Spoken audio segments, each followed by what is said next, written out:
ആ പ്രവർത്തനത്തിലേക്കാണ് നമ്മളെ ഉസ്താദുമാർ വിളിക്കുന്നത്. നാം ചീത്ത പറയാനോ അല്ലെങ്കിൽ ദൂഷണം പറയാനോ പറഞ്ഞ് നമ്മുടെ ഏടുകൾ കൂട്ടി ഉണ്ടാക്കാനോ അതൊന്നും നമുക്കൊരിക്കലും പാടില്ല. നാം ആരുടെയും കുറ്റവും കുറവും പറയുന്നതിന് മുമ്പ് നമ്മുടെ കുറ്റവും കുറവും നാം കണ്ട് അത് പരിഹരിക്കണമെന്നാണ് എപ്പോഴും ഉസ്താദ് ഞങ്ങൾക്ക് പോലും നിർദ്ദേശിച്ച് തരാറുള്ളത്. നാം ആരുടെയും കുറ്റം പറയണ്ട. നാം നമ്മുടെ കുറ്റം കണ്ടെത്തി അത് പരിഹരിക്കുക. അതിന് അള്ളാഹുവിനോട് പൊറുക്കലിനെ തേടുക. മനുഷ്യൻ എന്ന നിലക്ക് മനുഷ്യനെന്ന് പാകപ്പിഴവുകൾ വരാം. പാപം ഒന്നും വരാത്തവർ, പാപ സുരക്ഷിത ഗ്യാരണ്ടിയുള്ളവർ വ്യക്തിപരമായി അമ്പിയാക്കൾക്ക് ശേഷം ഒരാളുമില്ല.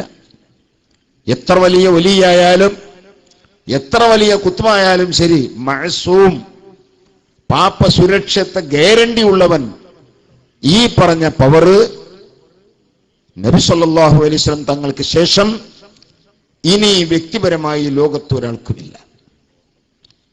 അപ്പോൾ പാപങ്ങൾ വരാം. അങ്ങനെ വരുമ്പോൾ നാം അത് അള്ളാഹുവിലേക്ക് ഖേദിച്ചു മടങ്ങുക, തൗബ ചെയ്യുക. അത്തായിബു മിനദ്ദംബി കമൻ ലാ ദംബ ലഹു. പാപം ചെയ്ത് പാപമോചനത്തിന് വേണ്ടി അള്ളാഹുവിനോട് കേണപേക്ഷിച്ചു. അങ്ങനെ അള്ളാഹുവിനോട് നല്ല തൗബ ചെയ്ത് മടങ്ങിയാൽ അവൻ കമൻ ലാ ദംബ ലഹു, പാപം ചെയ്യാത്തവനെ പോലെ അതെല്ലാം ഫിനിഷ് ആക്കപ്പെട്ടു പോയി. ഈ രീതിയിൽ നമ്മൾ ചെയ്യണമെന്നും നല്ല കാര്യങ്ങളല്ലാതെ നമ്മുടെ നാക്കുകളിൽ നിന്ന് വരാൻ പാടില്ല. നല്ല കാര്യങ്ങളല്ലാതെ നാം പ്രവർത്തിക്കാൻ പാടില്ല. ഇതൊക്കെയാണ് മഹാനായ താജുൽ ഉലമ, അല്ലാഹു ദീർഘായുസ്സും ആഫിയത്തും ഇനിയും കൊടുക്കട്ടെ, ബന്യരായ സുൽത്താനുൽ ഉലമ അവர்களுം അതേപോലെ നമ്മുടെ പണ്ഡിത നേതൃത്വവും എന്നല്ല സംഘടനാ കുടുംബത്തിന്റെ എല്ലാ നേതൃത്വവും നിലകൊള്ളുന്ന രീതിയും നമ്മളോട് പറയുന്ന കാര്യവും ഇതാണ്. അതുകൊണ്ട് ഞാൻ ഓർമ്മപ്പെടുത്തുന്നത്, പള്ളികൾ അത് എപ്പോഴും ഇവിടെ പച്ച പിടിച്ച് നിൽക്കണം. അത് ഇബാദത്തുകൾ കൊണ്ട് ധന്യമായിരിക്കണം. ദിക്റുകളും ജമാഅത്തായുള്ള നിസ്കാരങ്ങൾ നടക്കുന്നതിന് പുറമെ 5 നേരത്തെ നിസ്കാരം കഴിഞ്ഞ് പൂട്ടിയിടുന്ന പള്ളിയാകൽ പാടില്ല. സുന്നത്ത് ജമാഅത്തേതര കക്ഷികളുടെ പള്ളിയും നമ്മുടെ പള്ളിയും തമ്മിലുള്ള വ്യത്യാസം അവിടെയാണ്. അവരുടെ പള്ളി ഒരു നിസ്കാരം കഴിഞ്ഞാൽ അടുത്ത നിസ്കാരത്തിന് സമയം വരെ അത് അടച്ചുപൂട്ടുകയാണ്. നമ്മുടെ പള്ളികൾ അങ്ങനെയല്ല. പല കാര്യങ്ങളെ കൊണ്ടും അത് എപ്പോഴും ധന്യമാണ്. ഇനി റബീഉൽ അവ്വൽ മാസം വരുന്നു. റബീഉൽ അവ്വൽ മാസം വരുമ്പോൾ ഹബീബായ സയ്യിദുനാ മുഹമ്മദുർ റസൂലുള്ളാഹി സ്വല്ലല്ലാഹു അലൈഹി വസല്ലം തങ്ങളെ പ്രകീർത്തനം നടത്തുന്ന മാസമാണ്.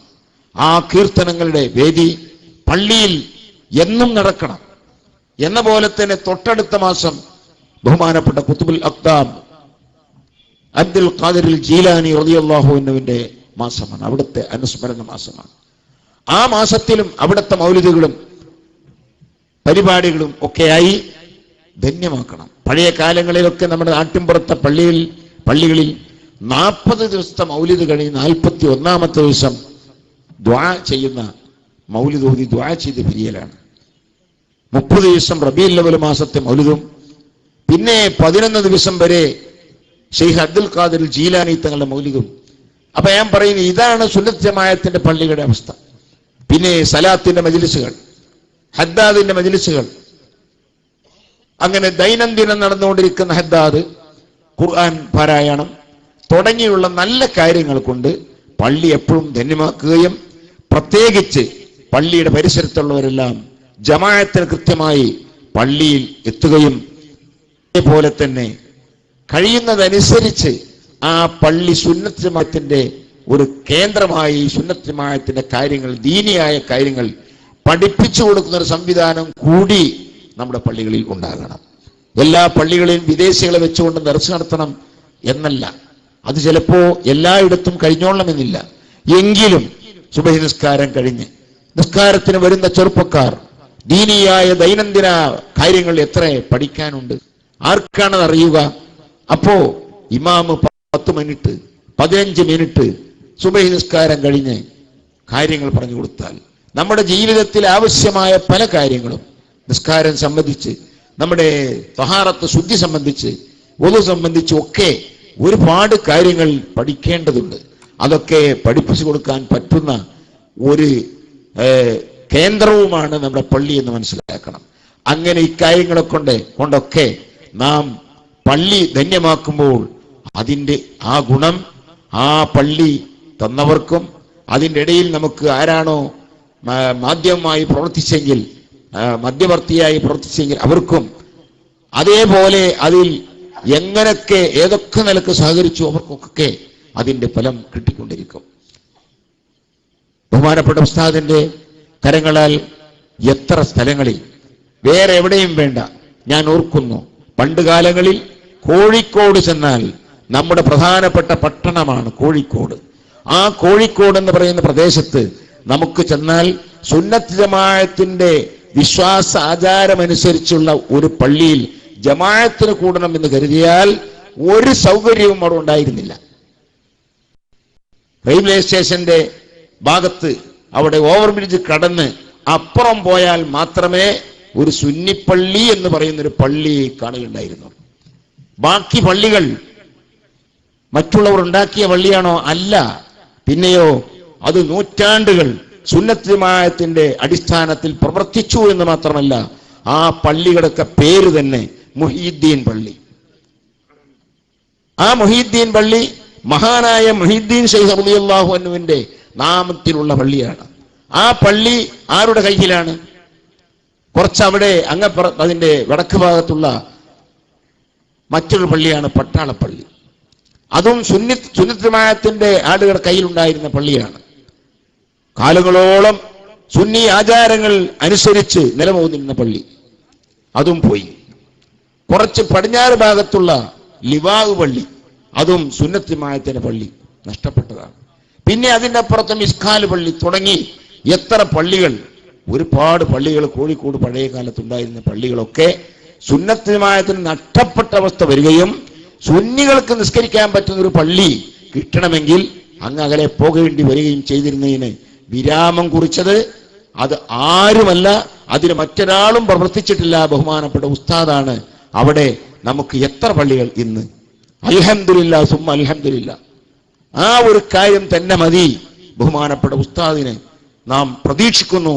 അള്ളാഹുവിൽ നിന്നുള്ള വലിയ ഒരു പദവി ലഭിക്കുന്നതിന് ആ കോഴിക്കോട്ട് ഇത്രയും ജനങ്ങൾ ഒരുമിച്ച് കൂടുന്ന സ്ഥലത്ത് സുന്നത്ത് ജമാഅത്തിന്റെ ആദർശമനുസരിച്ചുള്ള ഒരു പള്ളി, ഒറ്റപ്പള്ളി നിർമ്മിച്ചാൽ അതിന്റെ പ്രതിഫലം തന്നെ എത്രയാണ്. നമ്മുടെ മർക്കസ് കോംപ്ലക്സ് പള്ളി എത്രയാണ്, ഓരോ ജമാഅത്തിനോട് കൂടുന്ന ആളുകൾ. ജുമാന്റെ കാര്യം പറയേണ്ടതുമില്ല. അവിടെ മാത്രമല്ല, ഉസ്താദിന്റെ കരങ്ങളാൽ സ്ഥാപിതമായ എല്ലാ പള്ളികളും അങ്ങനെയാണ്. നമ്മുടെ മഞ്ചേരിയിലെ ജാമിയ ഹിക്കമിയ പള്ളി, ആ മസ്ജിദിൽ ഓരോ സമയത്തും റമളാൻ മാസമാണെങ്കിൽ പറയേണ്ടതില്ല, ഹറമിൽ നിസ്കരിക്കുന്നത് പോലെ അടുത്തടുത്ത കെട്ടിടത്തിന്റെ മുകളിലടക്കം ആളുകൾ നിൽക്കുകയാണ്. ടർച്ചിന്റെ മുകളിൽ ആളുകൾ നിൽക്കുന്നു, കോണിപ്പടിയിൽ സ്റ്റെപ്പിൽ ആളുകൾ നിൽക്കുന്നു, അതിന് പുറമെ പള്ളിയുടെ മുറ്റത്ത് മുഴുവൻ നിൽക്കുന്നു. ഒളു ചെയ്ത് വെള്ളങ്ങൾ ഒഴുകുന്ന സ്ഥലത്ത് വരെ കടലാസ് വെച്ച് ജനങ്ങൾ നിസ്കരിക്കുന്നു. ബാക്കിയുള്ള ജനങ്ങൾ കെട്ടിടത്തിന് മുകളിൽ കയറി നിസ്കരിക്കുന്നു. പക്ഷേ ജമാഅത്ത് ശരിയാവുകയില്ല. ജമാഅത്ത് ശരിയാവും വിധത്തിലല്ലാതെ നിന്നാൽ ജമാഅത്ത് തുടർച്ച ശരിയാവുകയില്ല എന്ന് പറഞ്ഞു കൊടുത്തിട്ട് പോലും ജുമാഅത്ത് വന്ന ആളുകൾക്ക് സൗകര്യമില്ലാത്തത് കൊണ്ട് കിട്ടിയ സൗകര്യം വെച്ച് നിസ്കരിക്കുകയാണ്. അങ്ങനെ നിരവധി ആളുകൾ തിങ്ങി വിങ്ങി നിൽക്കുന്ന പള്ളികൾ എത്ര എത്ര എത്ര പള്ളികൾ.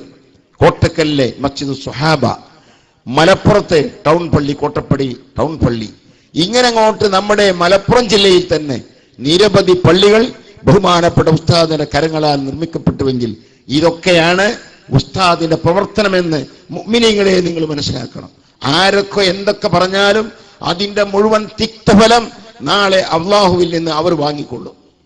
നാം അതിനെ ഒന്നും പറയേണ്ടതില്ല. ബഹുമാനപ്പെട്ട ഉസ്താദിന്റെ കരങ്ങളാൽ ഇങ്ങനെ നിർമ്മിക്കപ്പെട്ട എത്ര എത്ര എത്ര കാര്യങ്ങൾ, ഇത് ഒരു നിഷ്പക്ഷമതിയായ ഒരാൾ പുറത്തുനിന്ന് വീക്ഷിച്ചാൽ ഇത് പറയും, ഇത് എല്ലാവർക്കും ഗുണമുള്ള കാര്യമാണ് മാത്രമാണ്. എത്ര വിദ്യാഭ്യാസ സ്ഥാപനങ്ങളാണ്. ഇതാരെയും ബുദ്ധിമുട്ടാക്കുന്ന കാര്യമല്ല. പള്ളിയോ വിദ്യാഭ്യാസ സ്ഥാപനങ്ങളോ അത് ആരെയും വിഷമിപ്പിക്കുന്ന കാര്യമല്ല, ബുദ്ധിമുട്ടാക്കുന്ന കാര്യമല്ല. നാം ആരെയും അടിക്കാനോ ഇടിക്കാനോ വെട്ടാനോ അല്ലെങ്കിൽ കൊല്ലാനോ പറയുന്നവരോ അത് ചെയ്യുന്നവരോ അല്ല. ഇന്നേ വരെ സുന്നത്ത് ജമാഅത്തിന്റെ ഭാഗത്തു നിന്ന് ആരെയും കൊല നടത്തിയിട്ടില്ല. കൊലപാതകത്തിന്റെ കുറ്റം നമ്മളെ മേലിൽ വന്നിട്ടില്ല. പക്ഷേ എല്ലാ കുറ്റവും ആരോപിക്കാൻ ഒരു കൂട്ടരുണ്ട്. അവർ ലോകത്ത് എന്തൊക്കെ സബഇൽ മൂബിഖാത്ത് വൻകുറ്റങ്ങളുണ്ടോ ആ കുറ്റങ്ങളൊക്കെ ബഹുമാനപ്പെട്ട ഉസ്താദിനെ കുറിച്ച് തന്നെ ആരോപിച്ചവരാണ്. അതുകൊണ്ട് ഉസ്താദിന്റെ പ്രവർത്തനം നിർത്തിവെച്ചിട്ടില്ല, നിർത്തിവെക്കുകയുമില്ല. അത് പറയട്ടെ. അവർക്ക് ആ പറഞ്ഞതിന്റെ എല്ലാം ഗുണവും ദോഷമൊക്കെ അവർ തന്നെ അനുഭവിക്കേണ്ടി വരും. പക്ഷേ നമുക്ക് പറയാനുള്ളത് അവരെയും അള്ളാഹു നന്നാക്കട്ടെ. അള്ളാഹു താല നന്നാക്കാൻ ഉദ്ദേശിച്ചില്ലെങ്കിൽ അവർ ഷെറിൽ നിന്ന് നമ്മളെ നേതാക്കളെ പ്രസ്ഥാനത്തെ കാത്തുരക്ഷിക്കട്ടെ എന്ന് മാത്രമേ നമുക്ക് ദുആ ചെയ്യാനുള്ളൂ. അതുകൊണ്ട് ഞാൻ ഒറ്റവാക്കിൽ ഓർമ്മപ്പെടുത്തുന്നത് ഇങ്ങനെയുള്ള കാര്യങ്ങളിലൊക്കെ നാം ഭാഗവെക്കുകയും ഉസ്താദുമാർ നമ്മുടെ നേതൃത്വം നമുക്ക് പറഞ്ഞു തരുന്ന അനുസരിച്ച് മാത്രം നാം പ്രവർത്തിക്കുകയും ചെയ്യണമെന്നും പള്ളി എപ്പോഴും ഇബാദത്തുകൾ കൊണ്ട് ധന്യമാക്കണമെന്നും അതിന് അള്ളാഹു തൗഫീഖ് ചെയ്യട്ടെ എന്നും ദുആ ചെയ്ത് ബിസ്മില്ലാഹിർ റഹ്മാനിർ റഹീം ഇന്നാ ഫതഹ്നാ ലക ഫതഹൻ മുബീന എന്ന ഖുർആൻ വാക്യം കൊണ്ട് ഈ പരിപാടി ഉദ്ഘാടനം ചെയ്യുന്നു. വആഖിറു ദഅവാനാ അൽഹംദുലില്ലാഹി റബ്ബിൽ ആലമീൻ. അസ്സലാമു അലൈക്കും വറഹ്മത്തുള്ളാഹി.